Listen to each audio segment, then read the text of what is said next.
Assalamualaikum warahmatullahi wabarakatuh.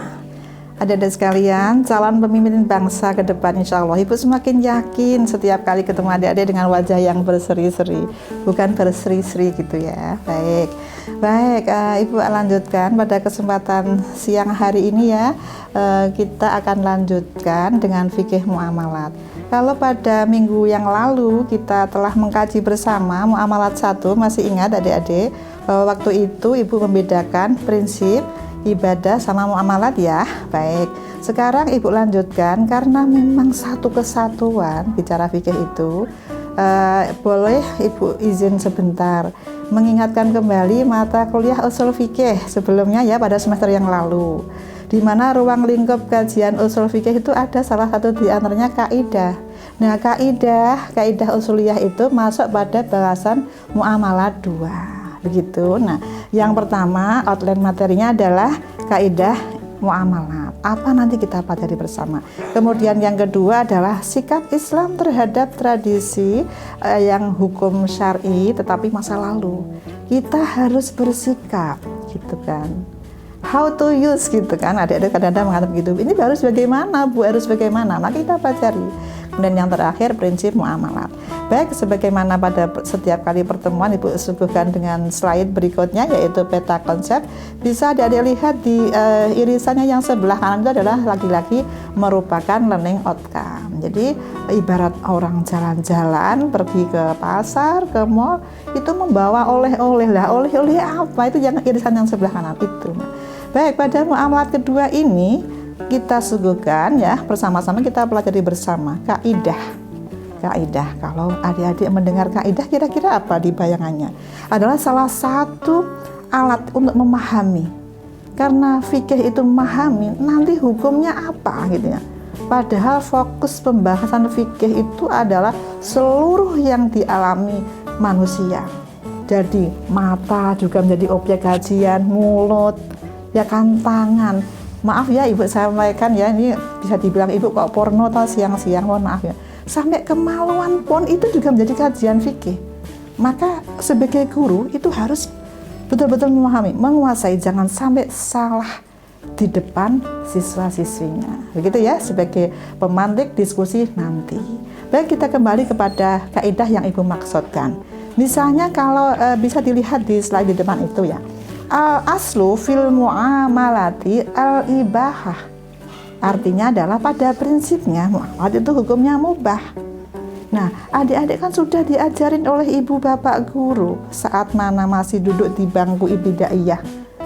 Ya, hukum mubah itu apa? Adalah hukum yang memang boleh tidak disiksa, tidak dikerjakan ya nggak apa-apa, tidak nggak apa-apa. Tetapi hatta yadulud dalilu ala tahrimiha. Ketika ada dalil yang mengharamkan, berubah, tidak mubah lagi tapi menjadi haram. Contohnya apa?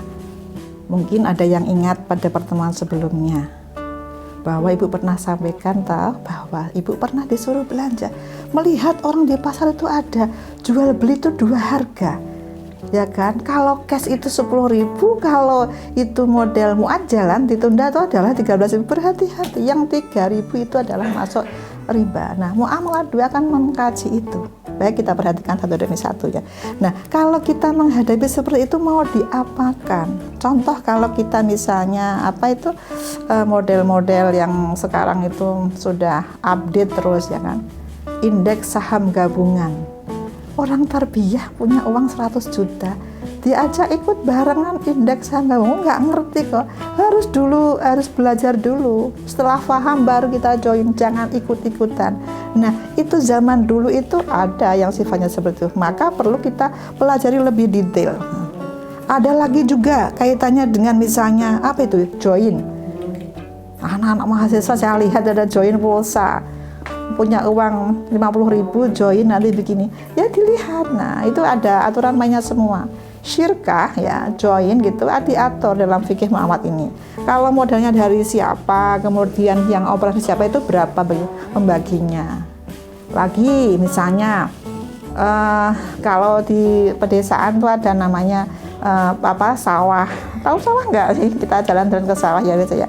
Itu kan ada yang syirkah juga. Jadi itu para petani itu kalau punya sawah, punya tanah, punya ladang begitu, kemudian ada orang yang pintar, contohlah misalnya ibu ya, saya kan nggak bisa ya, cuma bisa menikmati ajar, punya tanah, tapi saya ingin supaya tanah itu menghasilkan manfaat begitu ya. Ada orang yang mengatakan, Bu, saya garapnya, nah kemudian itu bibitnya dari ibu semua.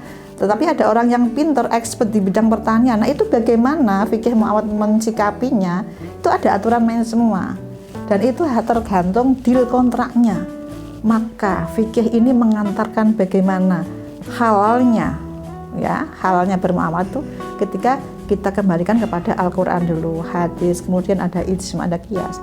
Nah kembali kepada salah satu contoh kasus masalah tadi. Kalau di pedesaan misalnya ibu punya tanah, kemudian bibit padinya dari saya, jadi ada orang yang ahli, itu disepakati misalnya 2/5 itu bagi hasilnya. Banyak yang mana ya disepakati, kalau misalnya itu mau berbagi separuh-separuh ya nggak apa-apa. Yang penting adalah itu antarodin, bahasa fikihnya apa adik-adik? Antarodin. Tarodin itu saling rela, ridho. Kalau nggak boleh itu. Baik, bisa dilanjutkan. Nah, berikutnya kalau kita sudah belajar masalah kaidah muamalat, kita update lagi masalah bagaimana prinsip muamalah itu maslahat. Maslahat itu bahasa lain adalah kebaikan untuk semuanya. Kaitannya dengan maslahat yang Ibu sampaikan pada kesempatan siang hari ini, bahwa muamalat itu mengatur bagaimana win-win solution, ya. Artinya apa? Jadi jangan kaku banget. Maslahat itu adalah bagaimana manfaatnya. Kalau tadi contohnya misalnya masternya dengan sawah tadi, ada hak pengairan sawah. Loh kita kok kaku amat. Misalnya ada yang usul dari pihak siapa itu yang orang yang petaninya, Bu ini perlu sumur bor, sumur bor itu. Ya pokoknya sumur bor gitu. Nah kemudian karena yang tadi kan nggak punya uang, itu sampaikan. Itu kan kemaslahatan nanti padinya itu tumbuh subur dengan baik, hasilnya juga baik. Itu dalam prinsip muamalat itu dikenal dengan istilah maslahat. Itu kalau contohnya masalah menanam padi di pertanian. Contoh yang lain banyak sekali. Mau contoh apa sekarang?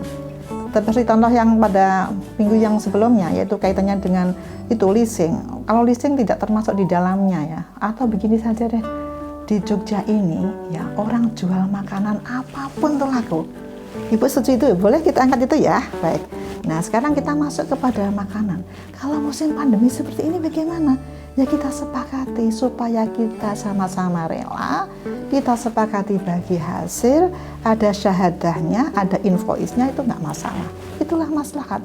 Jadi sekali lagi teman-teman sekalian ya, dari sekalian, maslahat ini kata kuncinya adalah bisa ditarik kemana-mana.